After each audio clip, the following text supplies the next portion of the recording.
Top 10 toxic Margot Robbie red flags we should have seen. Number 10, dresses a little mid. I love you, Margot, but shoot, your stylists are doing you dirty. Barbie mania has overflowed our day-to-day existences. I mean, look at the outfit. Very Barbie inspired. From Barbie's global press visit, which just wrapped because of the SAG-AFTRA strike, and Margot Robbie's shocking and doll-like red carpet looks, mirroring changed Barbies to Ryan Gosling's charming Kenergy bit, Barbie is ubiquitous, and the sensation of oversaturation obviously introduces unwarranted talk. Robbie was trending in light of the fact that individuals were examining how mid or average she looked. Tweets saw north of 60 million times dissected the Oscar-nominated entertainer's actual appearance. One person said, "This is Robbie without makeup, definitely mid." Number 9, not sexy. The comments on her appearance are so outlandish and out of left field for a woman who is so universally perceived as attractive. Throughout her career, the actor has been typecast as a sex symbol. Straight dude bros short circuit to her very naked bubble bath cameo in The Big Short, or as the sexy blonde bombshell in Wolf of Wall Street, or as the vindictive anti-hero Harley Quinn in Suicide Squad. Robbie's desirability being under attack peels back the curtain on a potential pattern.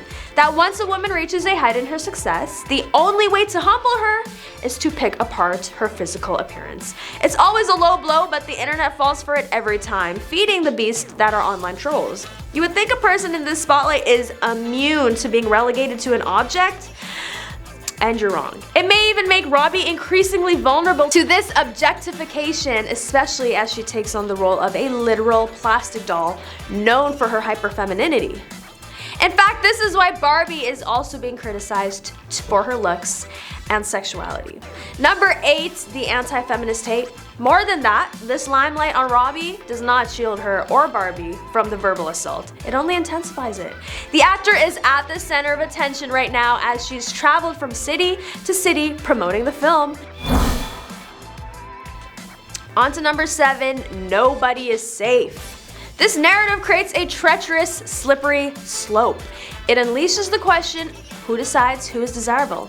Desirability politics deals with the question of how social ideals for attractiveness can have a pull and how one can also pull back.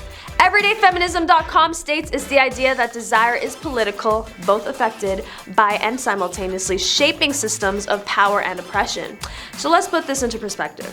Robbie is a rich, white, skinny, blonde-haired, blue-eyed A-list actress. She easily fits into what is desirable in a Western capitalist society that identifies beauty as social, political, and economic capital. Someone who fits so snugly into the beauty standard, so much that she is emulating Barbie's doll looks on the red carpet, should be above this type of dehumanization, right? But Robbie is not, and Robbie isn't exempt from the grueling and harsh beauty standards and criticisms that plague our beauty and entertainment industry. None of us working class, non-white, fat, disabled, gay, and imperfect people are too. Number 6, box office flop. It's brutal, starring in one of the most notorious flops. Margot Robbie knows the feeling, twice. The Oscar nominee headlined Amsterdam. The film, directed by David O. Russell, cast Robbie as a nurse in the early part of the 20th century alongside co-stars Christian Bale and John David Washington. The film, co-starring Brad Pitt, made $3.5 million over the Christmas weekend, historically a ripe time for a film to open. Babylon's price tag, reportedly around $80 million, means the film will cost its studio plenty, like Amsterdam before it. The nation's Arctic blast certainly didn't help theater attendance, but that didn't stop Avatar: The Way of Water from earning an additional $90 million over the same span. But at least she made a comeback with Barbie, which has obviously been doing amazing, and if you have seen it, or the marketing, or even the red carpet looks, then you'll know why.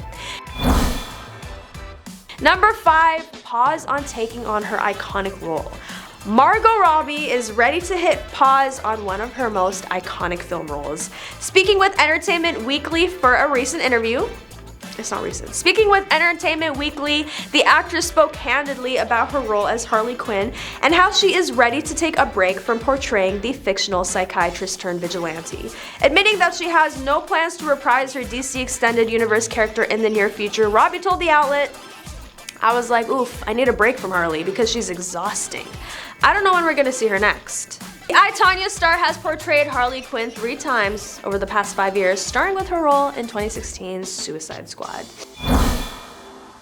Number 4, Barbie Criticism. The Telegraph's Robbie Collin was also positive, awarding the film 4 stars and describing it as deeply bizarre, conceptually slippery, and often roar out loud hilarious. It's an unexpected pleasure to report that Greta Gerwig's film, while still fundamentally being a summer comedy adventure about the Barbie toy line, is far from the blunt force cash grab many of us feared, he wrote.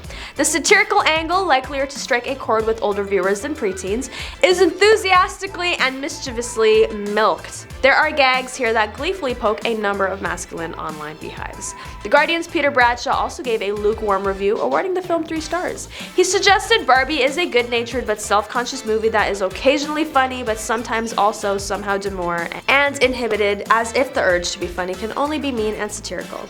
He added the movie is perhaps a giant 2-hour commercial for a product, although no more so than the Lego movie, yet Barbie doesn't go for the comedy jugular anywhere near as gleefully as that. Number 3, Bombshell. It may seem like a compliment, but Margot Robbie is officially banning the word bombshell from any story about her, saying it doesn't accurately describe her. In her new Vogue profile, her interviewer tells her that nearly every interview with her profile of her uses the word to refer to her, a fact that she cannot stand. "I hate that word. I hate it so much," she says. "I feel like a brat saying that because there are worse things, but I'm not a bombshell. I'm not someone who walks in a room and the record stops and people turn like, look at that woman. That doesn't happen. People who know me, if they had to sum me up in one word, I don't know what that word would be, but I'm certain it would not be bombshell," she adds.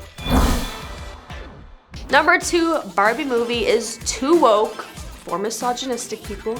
The trailer sees Margot Robbie as Barbie making her way from her perfect Barbie land world to the real world, where the footage is all about how men are bad. The movie simply shows, to some people, how horrible men can be towards others, especially women, when they feel threatened, and apparently it's too offensive to those it hits too close to home to. Number 1, more Barbie criticism. Seconds into entering the real world, Barbie gets slapped in the ass by a man and she immediately punches the man in the face, as she should. From there, Will Ferrell, who plays the CEO of Mattel, is revealed to be the bad guy of the movie, as he wants to put Barbie back in the box where she belongs, and he is shown with a bunch of white dude corporate stooges. Barbie is also shown getting arrested by cops, with the one cop laughing and smiling as Margot Robbie rolls her eyes.